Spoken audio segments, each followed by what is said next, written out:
I have a lot of people asking me about suicide from a spiritual perspective, so here we go. If you don't know me, my name is Tracy and I do past life regression, life in between life regression, and higher self hypnosis, where my clients get to ask questions about everything they have for their lives. I made a fairly recent video about death doors. What is a death door? Death doors are exit points that we plan to exit this body. We usually plan at least several of them. And if we don't take one, we can take the next one or the next one or the next one until we run out of death doors. Then we take the last one. But how does that play into suicide?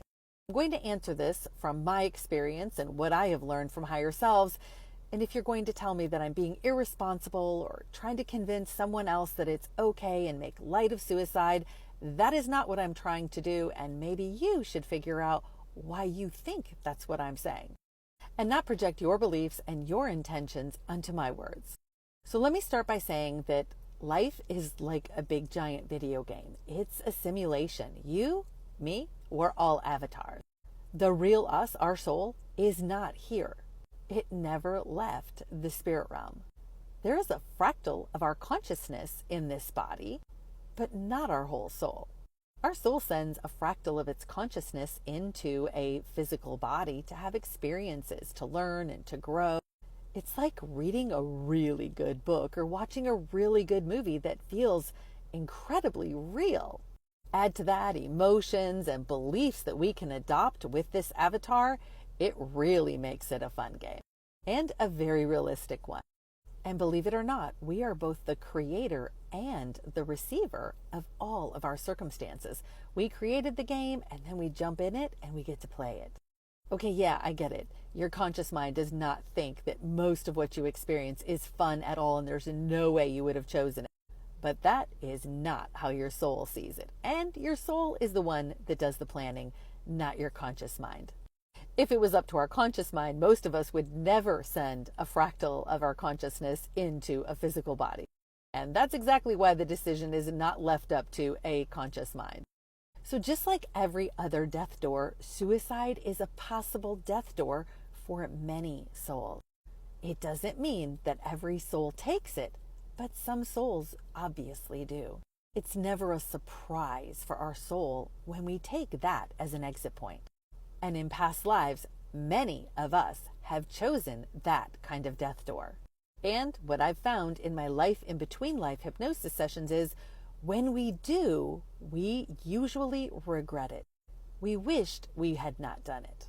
So we return to the spirit realm and say, oh darn, I wish I wouldn't have done that.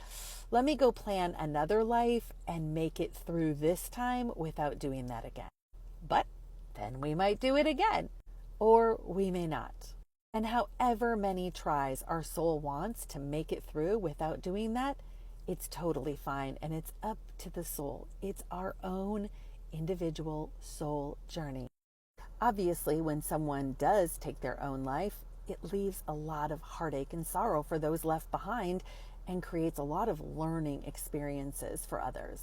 Learning how to heal, learning how to deal with grief, and maybe even shame or guilt. Like, I could have done this, I should have done this, maybe they'd still be here had I done this or that.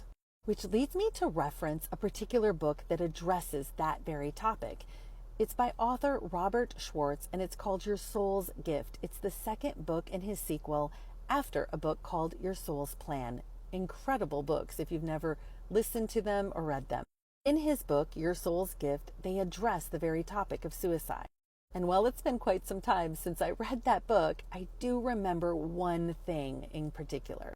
He learned through that hypnosis session with that client whose child had committed suicide that if there was anything that could have been done to save that person from committing suicide, it would have been done. So for the fact that that person did commit suicide, there was nothing anyone else could do. The decision to act on it rested 100% with that other person.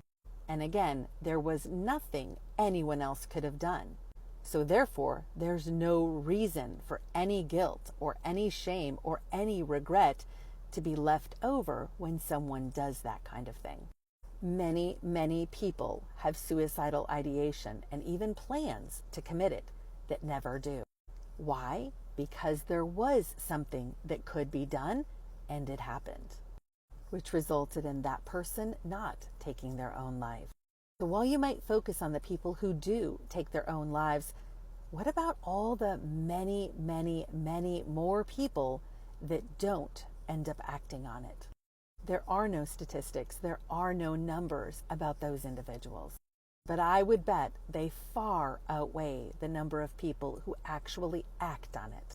So in summary, it's not a surprise to the soul when someone commits suicide. Does the soul encourage it or want it? Not normally. But do we have free will to do what we want on this planet? Yes, that free will is given to the avatar, to the conscious mind. They can choose to either listen to their higher self, listen to God, listen to spirit, or listen to their ego mind, their conscious mind. They might even be influenced to do something like that from dark energies or dark entities.